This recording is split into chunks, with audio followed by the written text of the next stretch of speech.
A lawsuit involving Jay-Z, Diddy, and a 13-year-old Jane Doe has been dropped. Poof, it's gone. Dropped, vanished, no trial, no explanation, just silence.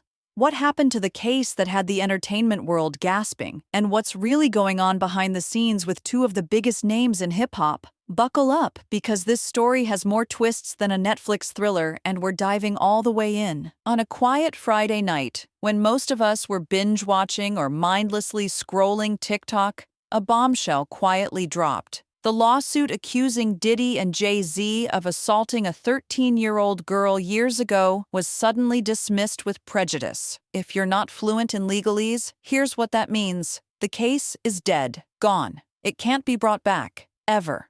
For Jay-Z and Diddy, this was a major win. No trial, no courtroom drama, no public spectacle. But here's the kicker. Why was it dropped? What happened to all those jaw-dropping allegations that had everyone talking?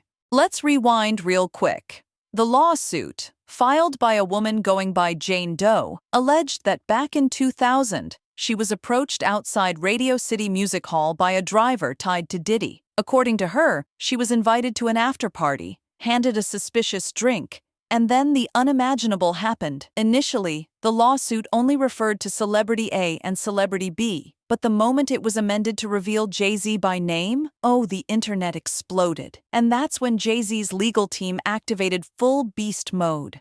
Jay-Z's attorneys went on the offensive fast. They challenged the story's timeline, poked holes in key details, and even claimed that Jane Doe's father couldn't remember picking her up on the night in question, a pretty huge plot twist in her narrative. They weren't just defending, they were swinging hard. In fact, Jay-Z's lawyers filed a motion for sanctions, basically accusing Jane Doe's lawyer, Tony Busby, of bringing a baseless, reckless case to court. And sanctions? That's not just a slap on the wrist. That can mean big-time fines and being forced to cover the other side's legal bills. Drama, suspense, legal chess, but then everything went silent. Out of nowhere, a voluntary dismissal was filed. Super low-key, super short, no apology, no press conference, just a polite, "We're done here." And because of how U.S. federal law works, Jane Doe didn't even need to give a reason. Boom, case closed. But behind that sudden silence, was there a secret settlement? Did Jane Doe's team realize the case wouldn't hold up in court? Or were the legal threats just too overwhelming? One thing's for sure. This wasn't your average case dismissed. Jay-Z's team didn't hold back. They called the lawsuit frivolous, fictitious, and appalling. In a statement, they even went so far as to say, if not for the seriousness of the claims, this tale would be laughable. They pointed fingers at lawyers hiding behind Jane Doe and trying to stage a money grab. Diddy's camp echoed the sentiment, saying Busby was chasing headlines, not justice, and promising this was just the first of many legal wins. They might be celebrating now, but the legal storm isn't over.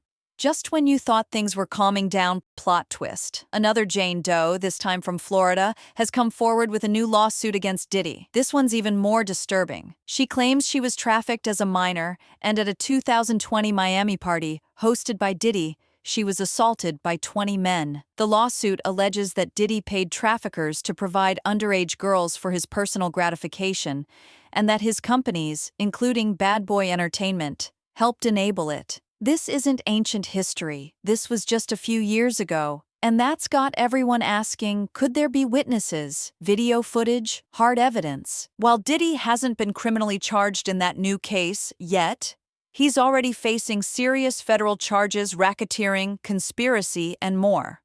Now, the big question is, will any of these Jane Does take the stand in his federal trial? Because if they do, it's game on. And let's be clear, these are civil lawsuits, not criminal convictions. So far, Diddy and Jay-Z are innocent in the eyes of the law, but in the court of public opinion, the pressure is mounting. So what really happened behind the scenes of the lawsuit that vanished? Was it a legal victory, a strategic retreat, or something more? Let us know what you think in the comments. Was justice served, or was it dodged? If you found this story as jaw-dropping as we did, smash that like button, hit subscribe, and turn on the notification bell, because we're just getting started. With more lawsuits potentially coming, this story is far from over. Thanks for watching, and we'll catch you in the next one. Stay curious, stay skeptical, and stay tuned.